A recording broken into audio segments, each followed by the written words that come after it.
Hey, it's the First Issue Club podcast. We're here back again.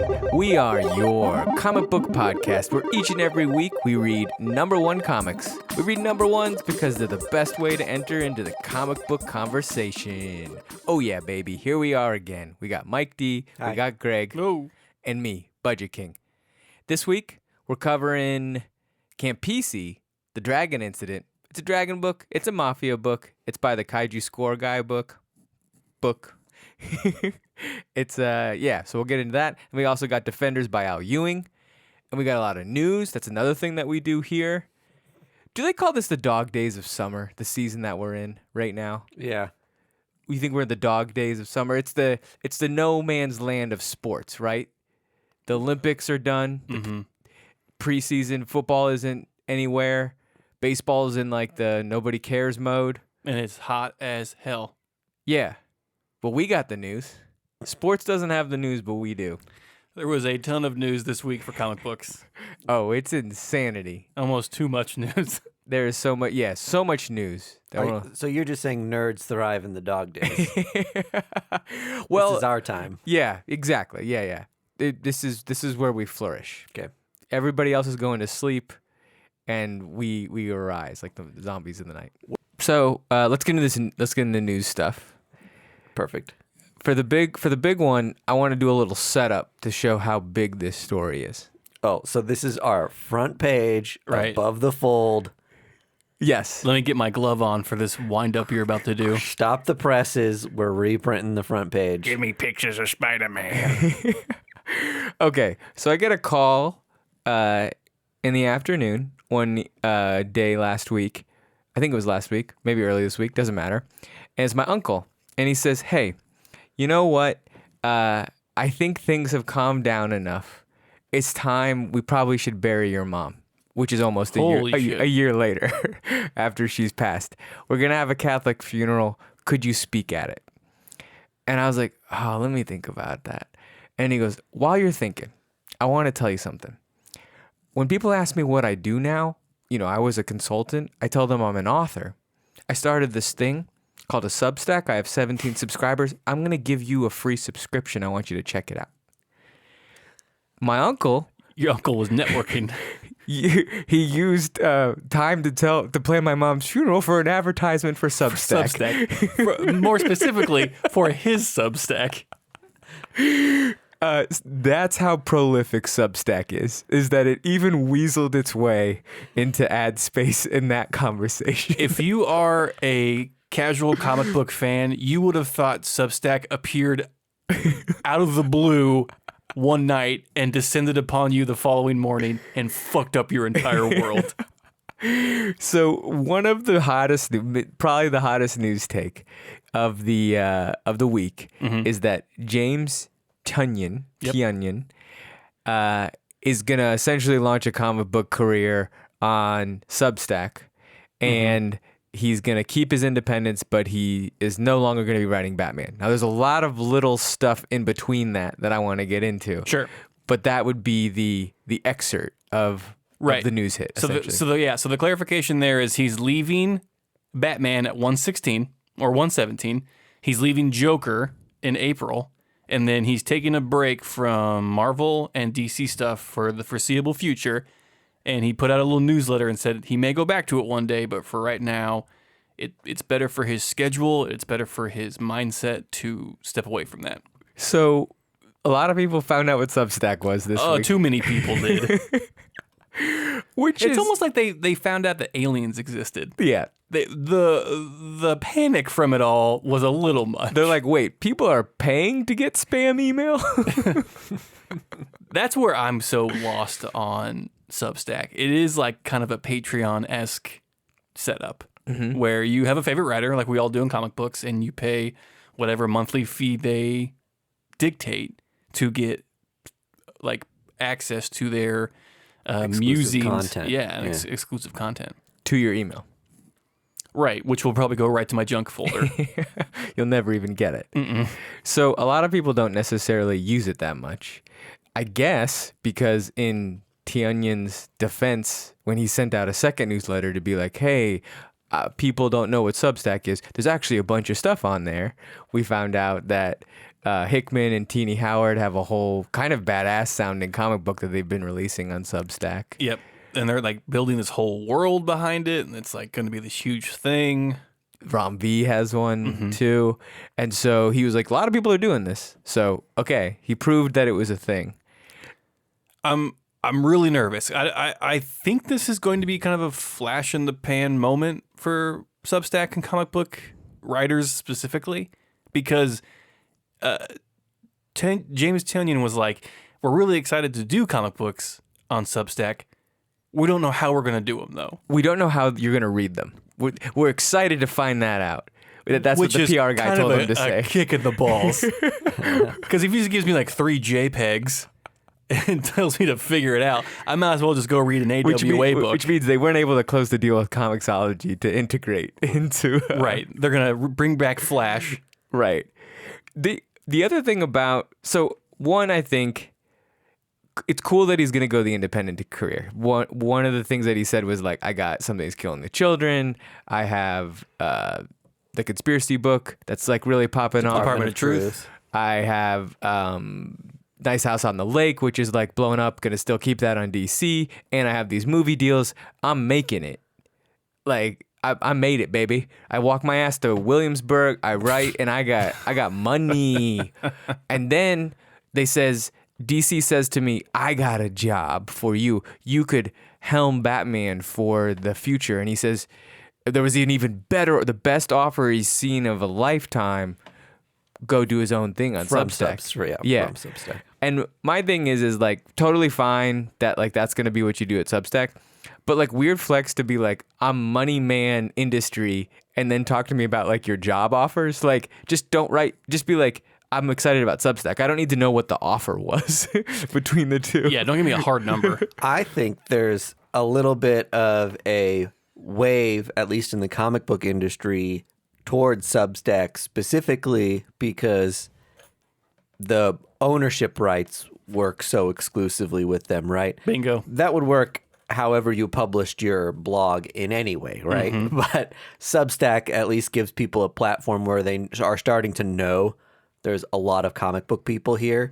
So a comic book fan might start there or start looking there more often. So it's garnering some respect that way. Right. But I think that sort of wind of change is kind of a flex, not just for him making more money, but the idea that Others creative people who have traditionally been maybe abused by the big two by not getting intellectual property rights can now do everything they want to do, make buku bucks at Substack. Now you have to cut your teeth kind of other places to become a name. Right. But once you reach that point, get that fat ass contract. It makes sense business-wise because let's focus on James Tynion. He has created 4 or 5 new characters in his short Batman run already, and he has no say on what happens to those characters, and they're insanely popular already. And so he's not making money off of them through other means, so I would be like, fuck this, I'm out of here. The hot takes of like, he's not writing Batman anymore, I'm mad at him. I'm like, that I don't care about because he actually, I love that he's like, I like my independent stuff. That's really what like gets me going. Yeah. I'm going to dedicate myself to that and really like stick to that. That's cool. The thing that I'm like, is like, now you're Substack comic guy, like CEO, Yeah. where I'm just like, let's see if this works out for you. Like, it's kind of cool, but like digital comics just haven't quite like made the splash that they need to. Like Panel Syndicate, which we love, I think won comic book publisher of the year for us in 2020, is like the crazy year of 2020. Their model is like, you know, pay what you want. And then eventually sell the book to Image and have it printed. Yeah. Well, this isn't even digital comic ready. Substack isn't. Yeah, I mean, there's like no digital reader for it. So I mean, you're just releasing images in your newsletter. Like you scroll down and read them. I assume it's PDF. Yeah. Right. Yeah. And so there would be no like dynamic reader. No. So you'd have to be already a person who understands how to read PDFs you'd be way into it. You'd have to read it on your desktop. There's no way to read this on your phone and enjoy it. if you're doing it for comic books. They gave him such a big contract they couldn't figure out the software to actually implement the thing he was going to do. I mean, will they figure out eventually if they have to? I mean, if people start leaving, they'll have to figure it out, but Sitting down at a desktop computer sounds ridiculous to me to be able to do this. to read my comic books. I would think it would need to be formatted for a mobile phone to make sense. No, it's good. I think they're going to. But they ultimately want to print them, which he alluded to. I've not only is Substack paying me to stay here and write comics exclusively through Substack, but I also get my own printing rights for it, which means I can take them elsewhere, get paid double for them by having them printed. Right. That was dumb on Substack's part because that's where he's going to make all the money. He's going to make so much fucking money off of that. Are you kidding me? I think so. I mean, to have some, we see it all the time, but it's even digital stuff that's just comicsology and then it gets printed sells well. Yeah. It's a good test pilot to see if your comic book is worth it to just put it in digital form and then, lo and behold, people are going to buy it. So good on him. I think we're big fans of him. So I think I wish him all the success in the world. I'm not mad that he's leaving Batman. I kind of get it. I'm not going to be sold on Substack being the new future of comics yet, but maybe egg on my face. My first instinct was, man, the balls it takes to walk away from Batman. That's so many people's dream gig. And then to have it be fucking awesome at it and then be like, that chapter is behind me. Yeah. Is just wild. He's like, you know what? I'm good. But good for him. And I could see it being a thing that's easier to walk away from when you've come to it, slayed it for over a year, introduced so many popular characters, and then you're not maybe seeing the cutback that he's getting from Something is Killing the Children, but they're selling the same amount of issues. Right. That's got to be frustrating. And he must be really loving what they're going to be doing with the show. Yeah. Something is Killing the Children. Money is not an issue for him right now. Yeah. I mean, he has the Midas touch. Every book he's written everyone's just like, hey, we can make this into a TV show if you'd like. And he's just rolling in it. I think money does make a difference for him, though, because he emphasized taking the contract that was the better deal. Right. I'm just saying, but he's in the position where he can make that call. Yes. He had lots of money before the Substack. I don't know how much money he had. More money than me, which is $85. So he had enough money to make this decision where, yeah, it's a risky move, but he still has his books on Image, his TV deals through Image, and he still has a book on DC. It's not really jumping off a cliff with your eyes closed. He better be putting this money into crypto. Just yeah, get some Dogecoin there. Make his money, make some money. I still have the hard time, as difficult time as a collector, saying I'm going to invest so much money into something monthly that I don't own an item. And I think that's going to continue to be for me. I don't want to be left out of the conversation. Collecting is half the experience of comic books. But it certainly is. Reading is only one half. Yeah. Here's what I don't want to happen. I hate to say that, but it's true. Yeah. It really is. It's like baseball cards. It's fun just to hold them and put them in boxes and see them every day when you walk into a room. That's my stuff. Yeah. Middle class America wants to own shit like that. And they aren't quite at the level of wanting to just read it digitally and not have the physical thing. Sure. So my worry is I don't want to pay $7 a month and then whatever creator I subscribe to is super lazy on putting out content. And I'm just well, there's $7 kind of fucking wasted. yeah, I'd hate to see somebody spend that money and then not have spent it on our Patreon, where consistently they get a new episode every week. You get almost 2 episodes a week. Yeah. With all the extra shit that we do. I guess it depends on, what is the price of a Substack? Do you guys have any idea of Yes. Yeah. so what are you typically seeing? So I can give you, because James, Mr. Tiny Onion, Jimmy. Oh, you're on a first name basis with him. Yeah, Mr. James, if you're nasty, he gave his layout of 7 is the basic intro. Okay. 7 gets you in the door. It goes as high as 250. A month? A year. That's it's your legendary intro. Your annual. Yeah, and that gets you 6 variant covers that are exclusive to the Substack stuff. So you're getting mailed actual stuff. He alludes to that, yeah. Okay, $7 is not for a year. $7 is a month. $7 a month. Mm-hmm. And then I think there's like 2 different tiers in between there where you get like a little more exclusive content, a little more exclusive content, and then the highest range is $250. Okay, $7 a month is worth it if you're getting That's one writer. You're not regularly updated content yes. from like a singular writer that you like love. Totally. Right. How many writers do you think you'll subscribe to? You want me to make a list right now of like who I think I would subscribe to? I can think off the top of my head, if these 5 comic book writers go, I would be pretty encouraged to follow them. James has to believe that he's on everybody's number 1 list. He's on my list. As he claimed, he doubled his wish list of what the numbers would be in 3 hours. in 3 hours. Yeah. Kelly Thompson, Al Ewing, Jeff Lemire, Chip Zdarsky, probably Matt Kent, Cullen Bunn. Donnie Cates. Donnie Cates, yeah. Well, You're getting closer to 10. I don't know. I think Donnie You're at Cates. 8. I don't think Donnie Cates has time for a Substack because he is like Mr. Marvel right now. Yeah. That contract is just lousy. But we're just saying theoretically. Theoretically, yeah, Donnie Cates for sure. You know, And those are the heavy You're hitters. spending over $50 a month at that point. plus regular comics you get in the Right. store. The other, so this is another thing that kind of. That's why I only get one OnlyFans. So, in the podcast world, celebrities are destroying podcasts. In our world, the world of podcasts, which I know you're familiar with because you're on a microphone right now. Right now, currently on a podcast, yeah. And so, like, celebrities, kind of like us, but maybe a little bigger. They come into the podcast world and they eat up everything, and stuff. Somewhat of the same thing here. It's like if you're buying the Substack based on the name, how often? If let's just imagine a world where it goes to Substack Comics. How often are you going to take a risk on like new guy, new comic guy? I love this take. I hear podcasters specifically all the time being like, fucking Conan O'Brien, the original podcaster. It's like who just started one recently Right. and wins like every podcast award because to a lot of people, he's the only podcaster that exists. Right.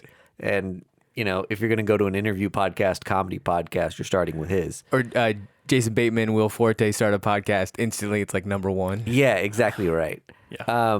And guy from Will and Grace that nobody knows his name. To me, this seems like something where you would say, okay, I love Teenie Howard's comics. I think she's an excellent writer, but she doesn't perhaps get incredible love across the industry. Like, this is a cool way to support someone that you want to see write more stuff and get more love. Yeah. Yeah, I get it. We know that like comic book writers need more help with like medical expenses and all the shit that the entire Hero Initiative exists for, right? So this is a way to help someone specifically and directly. And I think that's flipping a switch in my head to be like, subscribing to this person is throwing a bone to someone who I want to support in exchange for, like Greg said earlier, musings versus an actual content provider. Like, that's a little different. I feel like I'd almost expect if so many people flock to this thing that at some point I'm paying a singular fee to unlimited access to all of them. Sure. Because I don't think a singular thing is sustainable. Or sorry, all these individual creators are sustainable to me. But then you have the podcast problem wherein all the little guys can't make it. They're not going to get a cut because there's all these megastars on it. Right. Soon Conan's going to start a Substack and then everyone's going to be fucked. When Tiny Onion comes to First Issue Club and says, you want to start a Substack, what are you guys going to say? Say, no. What purpose do we need a Substack for? We can't write. What would we write? We can barely talk. The written word? All right, let's move on to our next news piece. I think we got that one in the bag. We buried It's my last thought on it. Oh, you had a is take. It's a weird. Fuck you. It's a weird What a surprise. water that we're treading right now. Yeah. Of like wanting to support these artists, but at the same time, I can't afford to support all the artists that I want to. It's like a Patreon that you have to buy. Yeah. Exactly. So, yeah. I don't know. We'll see. I like the shakeup, and I think I'm like 90% like, good job, Jimmy. Or James, sorry. You did it. He goes by Jimmy. All right. Then next big news, if you didn't see, the Tim Drake Batman is bisexual officially. Released in Urban Legends number 6, which is like an anthology type of DC book. And great. Didn't know that. Yeah, if you're under 35, this is fine. If you're under 40, that's fine. If you're over 40, this is like a travesty. You're mad? Oh, people are exploding. Is that true? People are fuming. They're mad about this. Yeah, for no rhyme or reason. Because it ruined the thing that they love. They were big Nick Drake. It fucked up their Tim head Drake fans. canon. Yeah. Okay. For whatever reason, they can't get past it. This is their Dumbledore being gay. Right. So you're absolutely right. And now they're like, oh no. Well, okay. One weird thing though, to be honest, it's a weird way that DC did this because it's like, it's in an anthology of a book that is like offshoot. Not a lot of prep, just kind of happened. Right. I assume it's canon because it's not an Elseworld and it's not on Black Label. So this is now like the way it is. But it wasn't even like a title author writing one of the Batman books. It was on this. So it's like, do you think DC was just dipping their toes in it and seeing like if they liked it or not and where they'd go with it? I think that's an interesting conversation because do you make a big deal about it as a publisher or do you just write it off as like, this is normal? Like it's a tough road because obviously you want to show that you're supportive of your IP being this kind of sexual identity, but at the same time you don't want to come off as like the overbearing mother that is wearing all their rainbow gear at Pride and just like saying, I love my son. Well, it's so funny that we had this conversation. Not funny, but interesting that we had this conversation. Last week we were talking about who's your favorite Robin. I think a lot of people that saw the headline that Robin is now bi might be a surprise to them that there's more than one Robin. Right? That it's like, it's only one of the many Robins. One of 8,000? I think this is the third Robin. Tim is the third one, yeah. Yes. Yeah. Yeah. First when I saw the headline, I was like, Damien's bi? Dang. He's 11. Good for him, though. Yeah. But then I was like, oh, it's the Batman I don't care, or the Robin I don't care about. I think it's great. We've always said that we want more representation in comic books, and I mean, this is just another one of DC's successes with inclusion over like the way that Marvel does it. So I think they did it right. I think they'll, later down the line probably explore it more with different writers, but this was like a nice, easy intro to everyone just like getting acclimated to the new. DC wanted this to be the bombshell this week. Little did they know T Onion was going to dominate the news week. So James Tiny Onion said, no. No. I got a surprise for y'all. It's me 24/7. Okay. Look, I think good for them, though, because this is something that a lot of DC side characters have been queer, but not a lot of huge mainline characters. And I would throw this Robin into... Oh, for sure. Tim Drake is a much more major character category. Absolutely. Than like Poison Ivy, even Batgirl. Yeah, no, you're right. So this gives them another main line. Kudos to DC. We kind of talked about how Pride Month, they definitely won the battle of being better at Pride than Marvel. We got another doozy of a news hit, which I would love for you to explain to us. I'm in my comic shop today, and this is the first time hearing about it, and my fellow patrons were lit up. They were on one. Really on one about... Could you see the red in their face? Yes. I mean, they were talking... Like multiple people. To, the comic shop owner about how mad he should be about it. Oh, yeah. He seemed like he wasn't too bent out of shape. Yeah, he's getting your money either way. But the deal essentially is that Walmart sells these kind of grab bag comic bundles wherein you get 3 comics maybe from the big 2. Yeah, 3 or 4 I think is the bundle. And every once in a while they slip like a Walmart exclusive variant in there, and that's kind of like the zinger that like, oh man, I got a hit if you get one of those. Okay. Yeah, it's like a blind box. Yes. Now, every once in a while there has been like hints on the internet that like, dang, like they accidentally slipped like a valuable book in mine. Well, over the past couple weeks, and maybe this is blown up on the internet more by the time this episode comes out, but there have been multiple 1 in 500 ratio comics, 1 in 1,000 ratio comics. Those are all over $100 books. All these crazy things showing up in people's bags. The local store, a guy in my shop said he went to go check out and maybe buy a couple bags, and every single one of them had been popped open from the top and Oh, fuck that. pilfered No. Wait, really? Only in Walmart.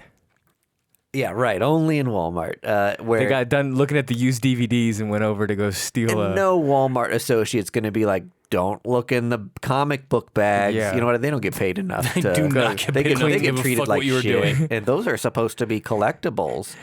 But the thing that people are worked up about is that, one, these comics are traditionally overstock comics that get put in these bundles. Mm-hmm. Now, overstock of ratios are typically printed in case there's an error with an order or something, right? Mm-hmm. You have a comic book shop that has to order 500 copies of a comic book to get this one cover that they can sell for several $100s as kind of a reward for buying so many comics. Yeah.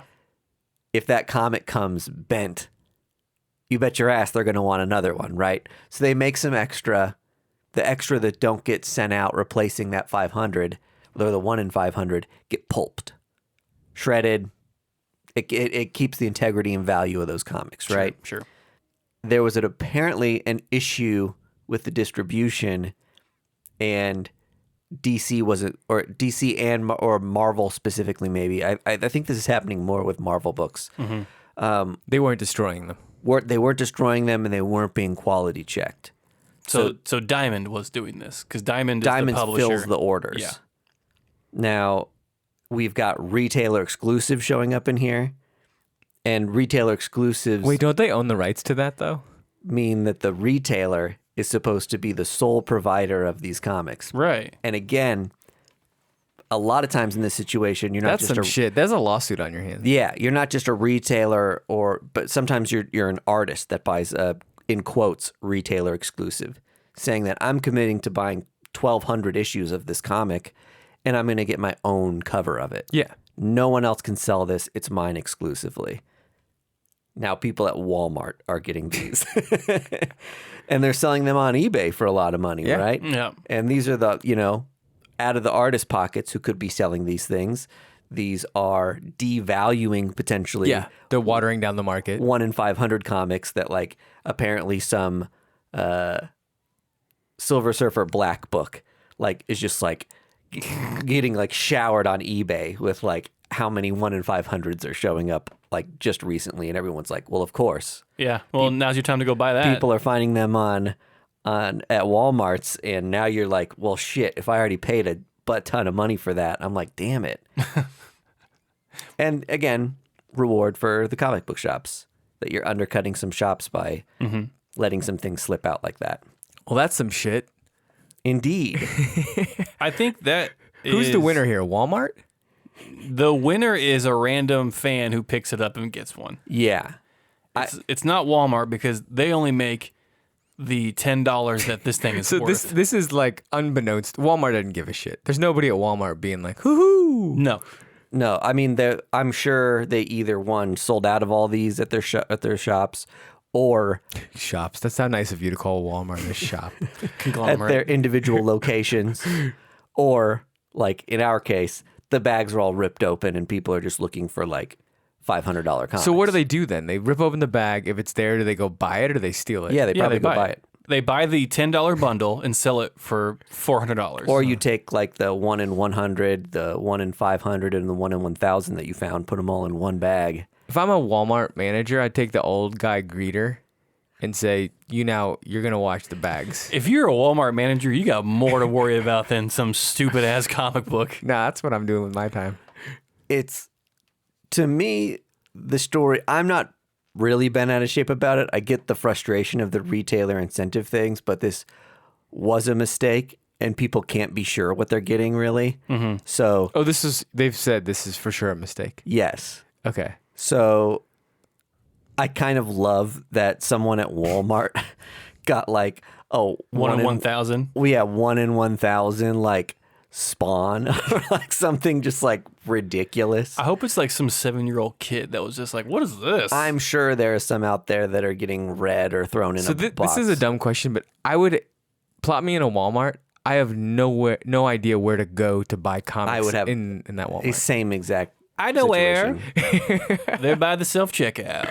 Like by the magic cards? Mm-hmm. Okay. And Is they're- that true? Is there other like magazines over there as well? No, it's where you get like your fun collectibles. There's those comic book bundles. There's baseball cards, magic cards, Pokemon cards, whatever Okay. affiliate they have with any of that stuff, toys or whatever, and then like lunch boxes or whatever, like tins. Okay. There's a video of some guy on eBay who bought like 30 of them, and he just records himself opening each one, and I think he gets like 6 hits of like great comics. Oh. Like some are like $400 comics. That was me with Sex Criminals. yeah. Yeah, and how Opening all many the did you blind hit? bags. How many did you pop on? I bought 6, I got 0. Our boy Mike D bought 1 hit. And hit, yeah. Yes. The guy even at the comic book store, he said, "You don't want to do that." Yeah. He told me, and I was like, "Yeah, I do. I know someone who got one. Yeah, it's more than you think. I'm gonna." He was even trying to tell me not to buy The comics. law of probability is in my favor, sir. You don't know me. I'm an idiot. Take my money. I just should burn this money in front of you. My boxes are all messed up now with Sex Criminals. It's like 6 of the same book. Okay, that was fun news hit. We did a lot of news. Let's get into the books real quick. We have Campisi, Campisi. which is the dragon incident, I believe is the subtitle of it. This is on Aftershock. It is the same author as Kaiju Score, which got Optioned. yeah, and we did like a duo review on it. Really fun book. Yep. And similar kind of premise here, which this author proves that they can do well. In Kaiju Score, it's about a heist in a place where beasts come out of the ocean, like kaiju. Mm-hmm. Here, it's about a mafia running over a town where old dragons live and might come and like burn down your village. And so, you know what, like what's that called? Like fantastical realism? I don't know. Urban fantasy, whatever it is, Yeah. it works. It's like Finding Forrester with dragons. There we go. You're the man now, dragon. You're the man now, dragon. This was actually my pick of the week. I loved this book. Oh, by far. I started reading it and I was like, okay, dragons, cool. And then when we flipped to like, oh, this is a city and it's modern times, but dragons still like live here, it wrote itself really well, and it ended with a really cool book report or a paper from a 4th grader on dragons in the world. Right. So this author did a really like funny and fun way of explaining like how dragons kind of still exist in the world, but like they're kind of around, but not so much. Right. They're like almost like an endangered species. What did you guys kind of feel about the gradual reveal of that? I think the comic opens with us thinking dragons don't exist anymore. And then it becomes, oh, one dragon exists. And then you're figuring out, we saw a dragon in Kansas a few years back. It's not all that crazy. So I liked that because that was a little bit of a flip of expectations. Yeah. Typically it would have been like dragons don't exist, but the reader knows that they do. Yeah. Here it's like, they kind of exist, but like, and then you find out what you got the reveal of was essentially the war, not really like that they did exist. And what turns out is that it's going to be a mafia family against the dragons and that they've had like a historic war going on. Yeah, because the dragon in the city is looking for the heir of the like king that killed all the dragons in the long, long time ago. Right. And so now it's just like, yeah, essentially humans versus dragons in this neighborhood. And dragons win. We're And gonna we've all find seen out. Rain of Fire. we're gonna find out. And our hero is kind of the local enforcer. And Yeah. his thing is like, he's supposed to keep drug dealers and stuff out of the neighborhood. Yeah. one, so the mob can run their operation. Gotcha. But two, he's kind of truer of heart, so he's like, keep the unregulated jerkwads out of my town that, we can't be sure what kind of decisions they make, who they're going to shoot, who they're going to sell drugs to. And there's a level up of him of like the actual killers of like people, the Stray, I think is one of the names. And so like you learn to like this guy and realize that he's a badass. So good hero development. Yep. And now his stakes have just raised. Where Take care of Dragon. Yeah, now he's like, instead of getting rid of drug dealer assholes, now my job is to get rid of a dragon. So I'm going to bet on this author. This author is cool. Kaiju Score was great. Somebody knew it was, and it got optioned. This book is fabulous. Yeah. And so this is the type of independent author I hope gets like a lot of love. Yeah. So They'll probably start a Substack here pretty soon. yes, indeedy. I think This on is the James Patrick. We should learn that name. On the cover, there was some sort of like little logo. Did you guys catch that about Aftershock having had 100 titles since 2015 or something? Oh, yeah, I did catch that. Kind of cool. Mm-hmm. Oh, interesting. It does seem more and more to me like every couple weeks there's a new Aftershock #1. They hit a milestone. Good for them. That's believable. Yeah, way to go, Aftershock. It's also crazy. They came out in 2015. Seems like they've been around forever. And part of me wonders if It's like that the was Mandela like, effect. maybe they have been around longer, and this was just like we kind of shifted gears in 2015, and that was a fresh start, maybe. No, I think they came around in 2015. All right. Cool. Next book that we have is Defenders. This is an Al Ewing book that stars the Sorcerer Supreme, Doctor Strange himself, and the premise of this book is he's reading tarot cards and he's assembling a Defenders team. I guess the other premise is that Al Ewing 2 years ago introduced us to a masked bank robber, and now that character is getting his own team They're book. finally paying off Marvel 1000. Can you believe how long ago that was? They're referencing all kinds of things that I'm just like, oh yeah, that? Tell me the name of this character that we're supposed to care about again? Is it the Masked Raider? Yes, the Masked Raider. Yeah. So he's like has this cosmic mask that was made from Eternity. Yeah, It's like, who's from a cosmic the body being. of eternity. Yeah, and then this is like a mantle that's been passed down over generations. The Masked Raider. Yeah.